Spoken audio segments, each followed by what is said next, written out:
and live with, continue to have this and cherish this notion of guilt within us, the thought current of guilt within us, what it entails and how it affects our system. Swamiji says guilt can result in physical disease. Yes, cherishing guilt within us for a long time can result in actual physical disease. So before we enter into this section and talk elaborately about this concept of guilt, let me put a disclaimer. Let's put a disclaimer out there. This technique is not intended to be a substitute for professional medical diagnosis or treatment. Individuals with any type of medical condition, the elderly, children below 14, women who are pregnant or suspect they may be pregnant are advised to seek professional medical advice before practicing this technique. Viewers who are not on two-way video conferencing are cautioned that they are practicing these techniques at their own risk. So moving on, now introducing the powerful cognitions and the truths regarding this concept of guilt. Let's come to the space of listening. The Supreme Pontiff of Hinduism explains that our animal emotions have to be changed to divine emotions. We all have lust, which is an animal emotion. At least animals have pure lust. They simply forget the whole world when they are having a relationship. So even that pure lust energy in animals is pure. But for us humans, even that animal emotion itself is not pure. But for us, even our lust is not pure. And Swamiji also says, lust is mixed with feelings of guilt and unsure desires all the time. Either our conditionings from the past make us feel guilty and we withdraw, or intense desire to continue into the future makes us indulge only to feel guilty again. Always, if you notice, the moment you fulfill your imagination, you are engulfed by guilt. That is why sex makes you feel guilty.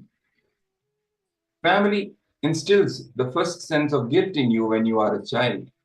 Then you master the art of creating guilt by yourself. Rules are all right for children, and it is good to start with rules, but it is important that as you grow, you are led by your own intelligence. When you integrate yourself, guilt cannot be instilled in you and you become intelligent also. So as we grow old and as we become more and more mature, you cannot use rules or guilt to direct or guide a person in the life. For children, okay, it's to some extent to have rules, but when we are maturing, we are guided naturally by our own intelligence instead of rules. Actually, an incident itself does not cause guilt in you. The effect of the incident is what causes the guilt in you. Guilt is a sure killer of intelligence. According to me, Swamiji says, guilt is the worst killer of intelligence. It will never let you move in your life. Swamiji explains once one of our devotees had a tumor at the base of her spinal cord. For 20 years, she suffered with the tumor. She came to the Supreme Pontiff of Hinduism complaining, asking for help and healing. She said she is suffering with this tumor for so many years. After undergoing surgery, tumor came back. The Supreme Pontiff of Hinduism started talking to her slowly to trace the origin of the problem. He asked her a few questions, at the end of which she finally opened up and started weeping. Swamiji asked her, "Do you have any guilt related to your sex energy?" She slowly opened up. She said she was physically abused when she was very young, and one of her close relatives had abused her for many years as a child. That guilt stayed with her. She said, "I started hating that part of my body. I started feeling that this part of my body should not exist in me. I felt that part of my body was not my being. My hatred towards that person turned towards my own body. Her hatred was so deep. I continued speaking to her. Swamiji is telling. Slowly she opened up more and more.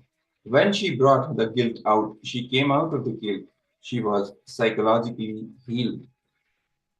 The Supreme Pontiff of Hinduism gave her a small meditation technique to meditate on that area. He told her, express your anger towards that man, weep, shout, cry, hit, close the doors, take a pillow, imagine that it is he, the person, and show your anger on it. After that, sit silently and feel that part of your body also as your own. Feel love towards that part of your body. You will be surprised that in just 10 days, the tumor disappeared. It never recurred. Most of our ailments are due to psychological disturbances where guilt plays a major role. It is the guilt energy which plays a major role in many of our physiological and physical ailments as well. The root lies in psychological thought currents, and guilt being one of the most prominent amongst them. Most of the time, our energy flow gets blocked because of guilt. If you look deep, whenever you are not able to move, whenever you are not able to take decisions, whenever you have fear, there will be some guilt lurking.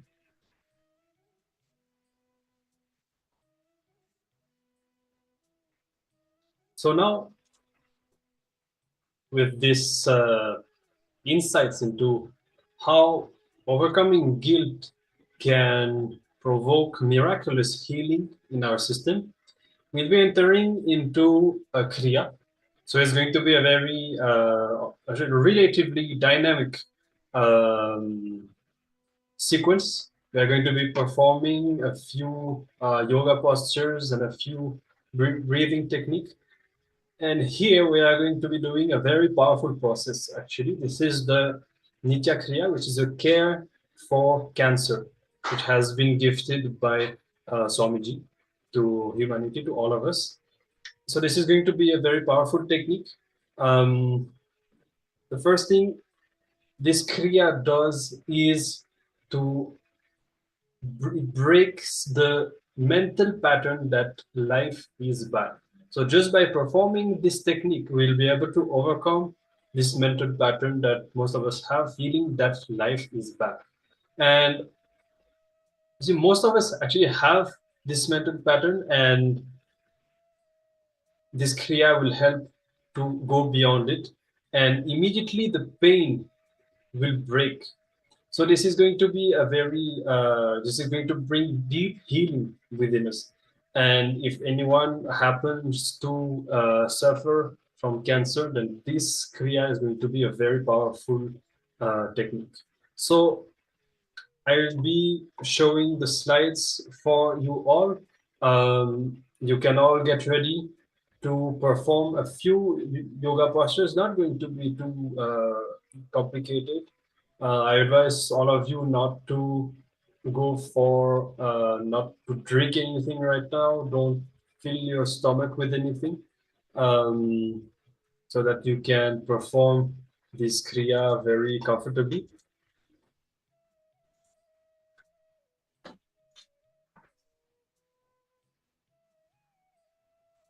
Now I will be showing the slides for all of you to see the postures that you are going to be performing.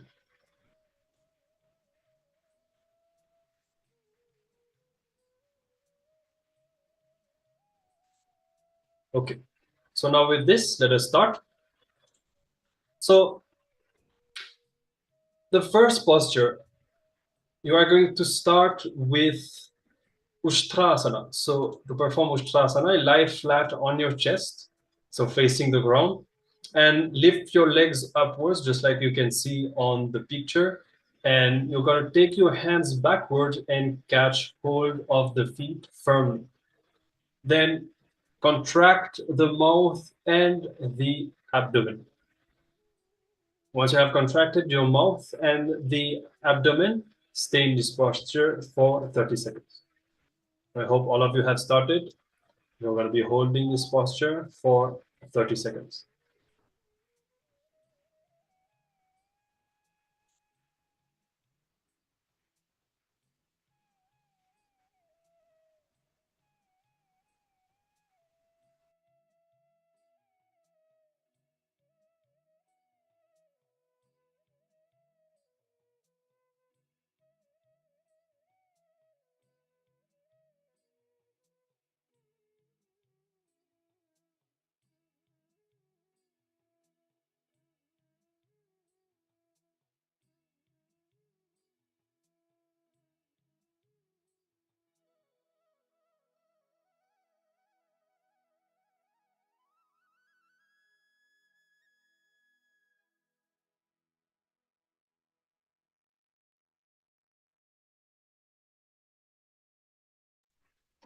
Now, from here, in this posture, don't worry, we are going to be performing only 2 pranayamas and then we'll be moving to the next posture.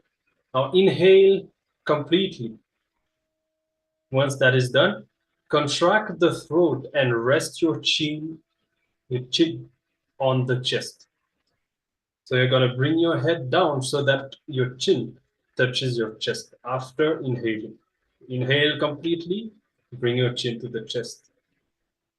And you can repeat this 21 times.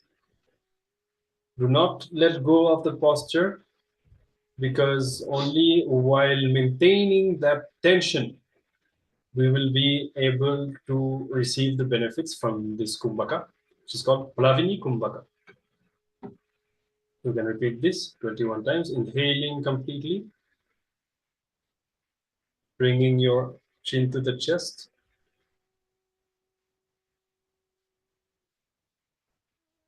We'll be giving about 5 minutes for you all. If you happen to finish, then keep hold of Ushtrasana until we begin the next phase of this Kriya.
Now, from here, again, inhale completely and contract your throat.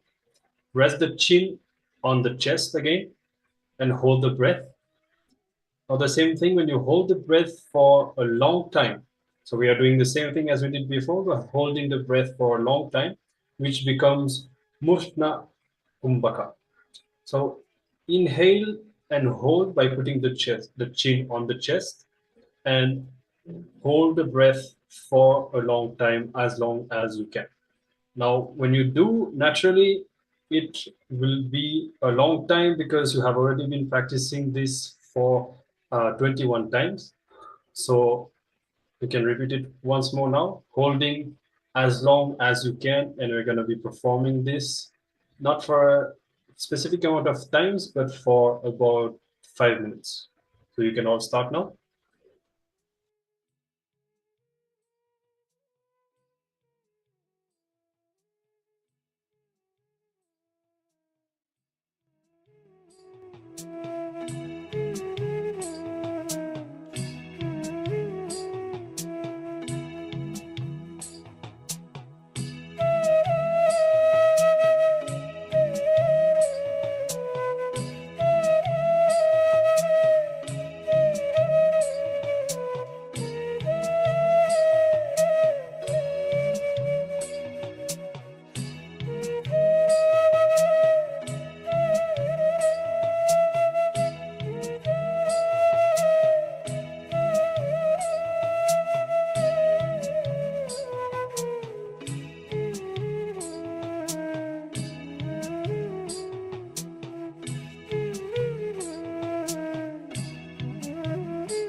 Yes, so now entering into the next phase.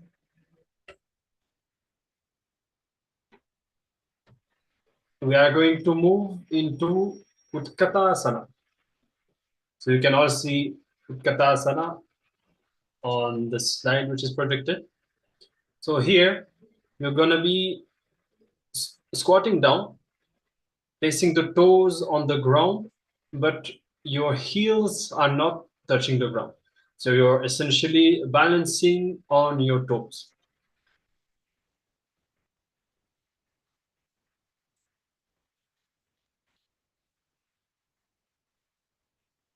So yes, Ma Parameshwari is asking, should we contract the abdomen? Yes. Now, however you have done it, that is fine, Ma, no problem.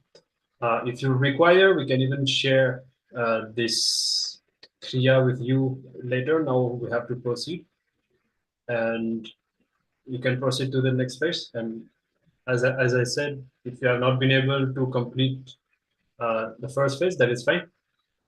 We can even share the document required for you to perform it later if you need. Otherwise, now let's move on to the next phase and Utkatasana. As I said, balancing on the toes, raising the heels, and sit in such a way that the anal region is touching the heels. And if it is complicated to sit like that, you can also rest the knees on the ground if needed. If you are able to perform the posture without resting your knees on the ground, you can do so. Otherwise, if needed, you can bring the knees to the ground. And so here in this posture, we are going to be performing pranayama. So you're going to be inhaling through the right nostril, hold as long as you can without straining yourself, and then exhale from the left nostril. You're going to be doing this 21 times. You can start. Very simple. Inhale through the right nostril, hold as long as you can comfortably, and exhale through the left nostril. 21 times. You can now start.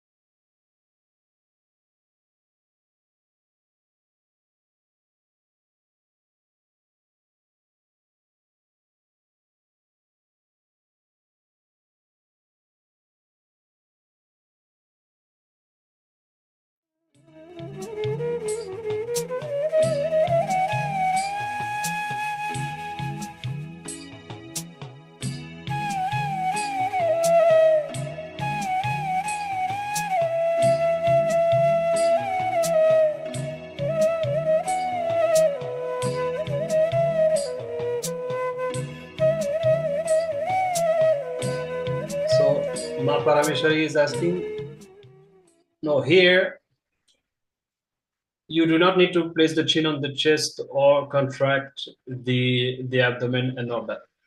This phase is finished. You can just sit, squat in this posture and perform the pranayama without a specific contraction in the abdomen or without bringing the chin to the chest.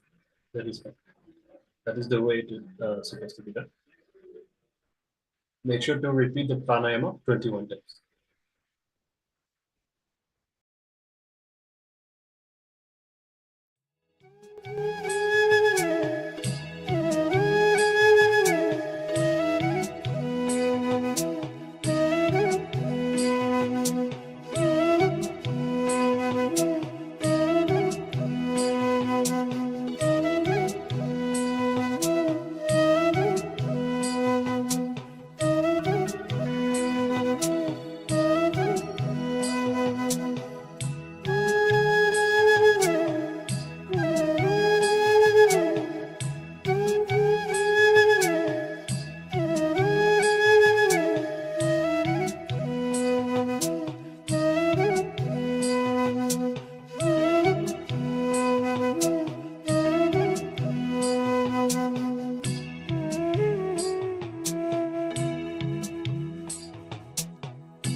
So Ma Parameshwari, so two things. This Kriya is a care for cancer.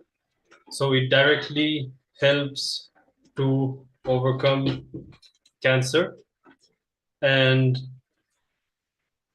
you saying that you ate too much and so it is complicated, it's difficult to perform. That is fine. So do not strain yourself, just perform as much as you are able to comfortably. And this Kriya is also designed to help restore our flow it designed to help restore the flow of energy in our body, and it directly helps us to overcome guilt. As you all remember the healing story, the healing miracle that we have heard. This Kriya will directly help us to detox our body from guilt and all the consequences of guilt in our body.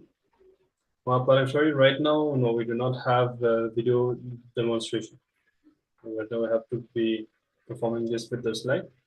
But if you require, we can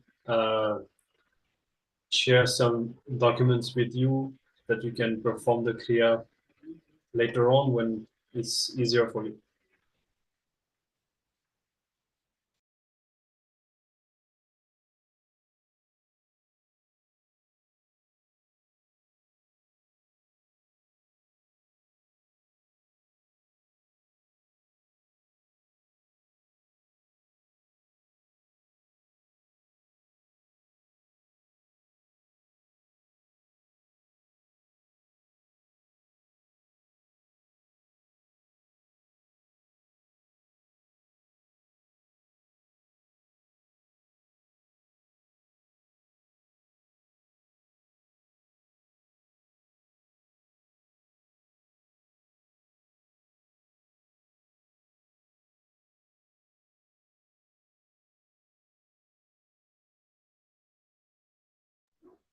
So now the next in the same posture, we will be, once you are done with the 21 times, we'll be inhaling this time through the left nostril, holding the breath and exhaling through both the nostrils.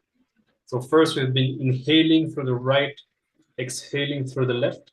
Now we are inhaling through the left, holding the breath, and then exhaling through both the nostrils. You can do this for 21 times as well.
Yes, now hopefully you've been able to perform 21 times, and we will be proceeding to the next phase, which is one phase before the last. So now, after this, we'll be concluding with a very short meditation. But in this last pranayama, in the same posture, you're going to be inhaling through the right nostril, holding the breath, inhaling again through the left nostril, holding the breath, and then exhaling through the right nostril, holding the breath, exhaling through the left nostril, whatever remaining air is there inside. So here, what you are going to be doing, you actually, when you inhale fully through the right nostril, you're going to be inhaling once again through the left nostril. So this inhalation will be a bit shorter, of course, because your lungs are already full of air. But that is the way it is supposed to be done. The first inhalation through the right nostril is going to be very deep and quite long. Then you're going to be quite forcibly inhaling through the left nostril for more air to come in. Then exhale through the right nostril, hold the breath, and exhale through the left nostril, a bit more air. So this is a very powerful process designed to create subtle energies in you, which lead to profound healing and care for cancer, and here which help us also to overcome guilt and its impact on our body.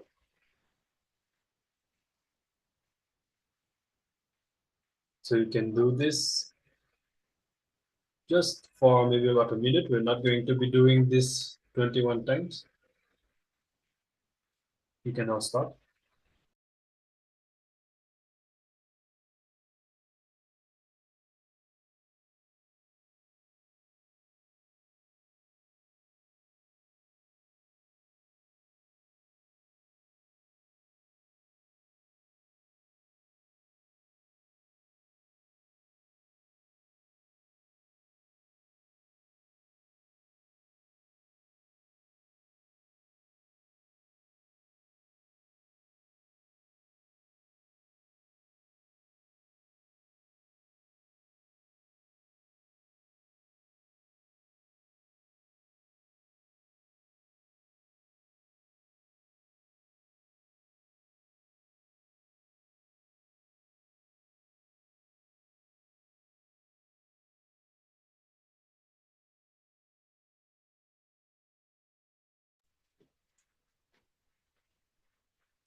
And now, finally, the last phase of this powerful Kriya.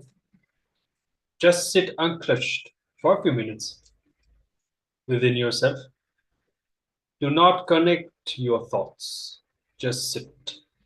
So do not connect your thoughts. Do not try to accomplish anything specific either.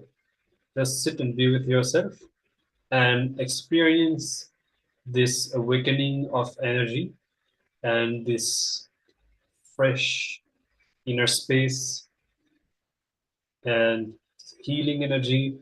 Tune in with yourself and see what you experience. How does it feel after this Kriya? Just for a few minutes.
Yes, you can all relax now.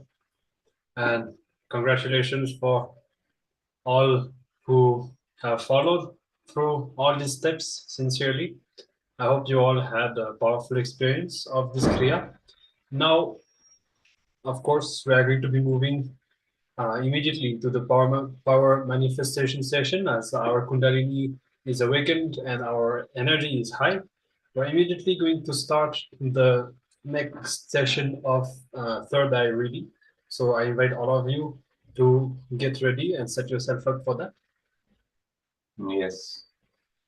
So we are now going to move to the next round of power manifestation. Today we are manifesting the power of the third eye, the power of blindfold reading. So just reiterating the pramanas which form the basis for this power of third eye, the power of blindfold reading. The Shastra Pramana comes from the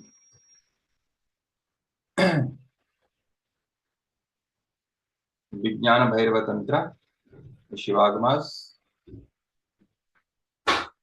and the shloka reads as Kapalantarmano nasya Tishtanmilitanochanaha Kramena manaso dadhyar Lakshayet lakshyamuttamam.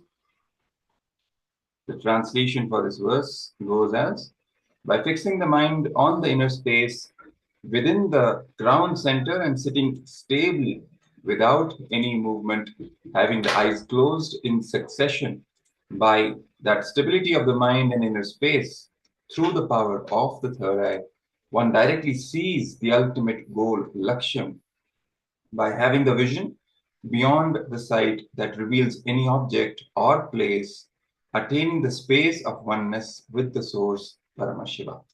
So here Paramashiva is actually revealing how to manifest this power of third eye from the space of oneness, where you can even see objects, or it reveals information to you which is beyond what you can reach through your usual sight.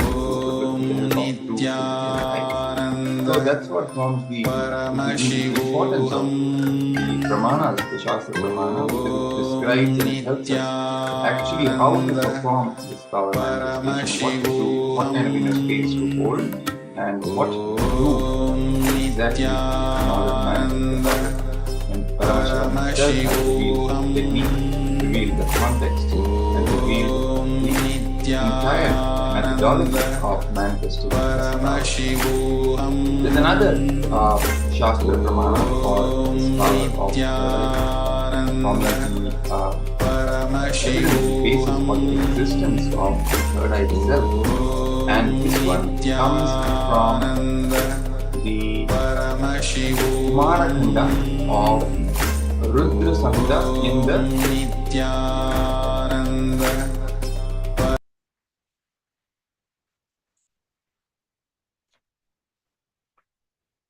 Just give me a moment.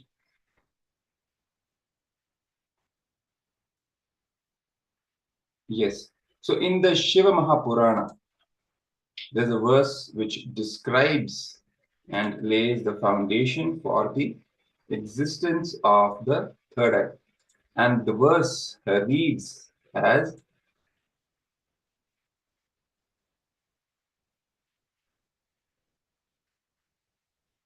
Yena viryam pated bhumau tat karishyatha nishchitam tatra viryocha bhavita skandanama prabho sutaha.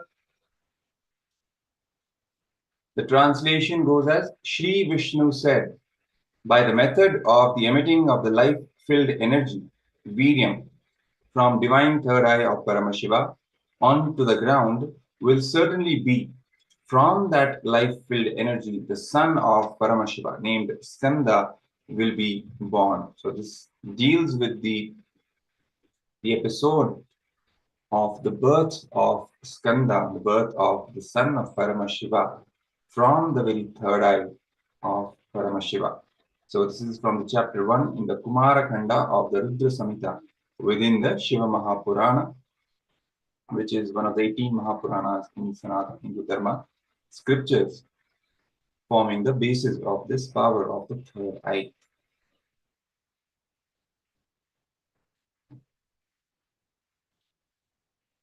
So talking about the Atma Pramana, the personal life experience of the Supreme Pontiff of Hinduism regarding the power of the third eye, when he himself experienced the 360-degree vision, that is the oneness with his entire surroundings, with the help of the third eye, the Supreme Pontiff of Hinduism, for the first time, saw a complete 360-degree vision on the coral hillock called Paurakundra and experienced enlightenment. This was at a very tender age, around 11 years, when he was meditating on a small rock in his sacred town, in his hometown of Tiruvannamalai, where he had this profound experience where he could literally feel his entire surroundings as one with him, and he could see in all the directions, 360-degree, not in just in one plane, but across all the planes, up and down, sideways, front and back, everything he could have access to. That is the experience that he had, and it is on the same rock that Devi Parvati did tapas, penance, and became enlightened. So that is also one of the powerful kshetras where the Supreme Pontiff of Hinduism was sitting in that moment and very experienced and had this profound experience of the power of the third eye, the 360-degree vision, which forms the Atma Pramana of this power. Again, Sakshi Pramana, where millions of devotees and participants have experienced the same power of the third eye blindfold reading, again and again giving testimony to the fact that this power, science of power manifestation is real and replicable, and even you can get initiated, and in fact you have already been initiated. It's just a matter of you manifesting this power ferociously in your own day-to-day life. So now let's begin with the next round of blindfold reading. So please, let's all prepare ourselves and get started for this round of our manifestation. We will start by receiving the powerful cognition from the Living Enlightenment book. So let's prepare ourselves with the right powerful cognitions to hold while manifesting the power. And meanwhile, also make sure you have the video recording turned on with the timestamp shown clearly on the screen. And now you can all tie your eye bands and prepare yourselves for manifesting the current round of this power of third eye blindfold reading. So let's all tie our eye bands. Make sure nothing is seen through your two physical eyes. It's completely blocked. No light can enter, so that you can clearly see through the third eye the picture that will be projected on the screen. Make sure it's completely dark in front of you. Only when it's completely dark, nothing, no light should enter. Make sure you tie the eye band properly, tightly.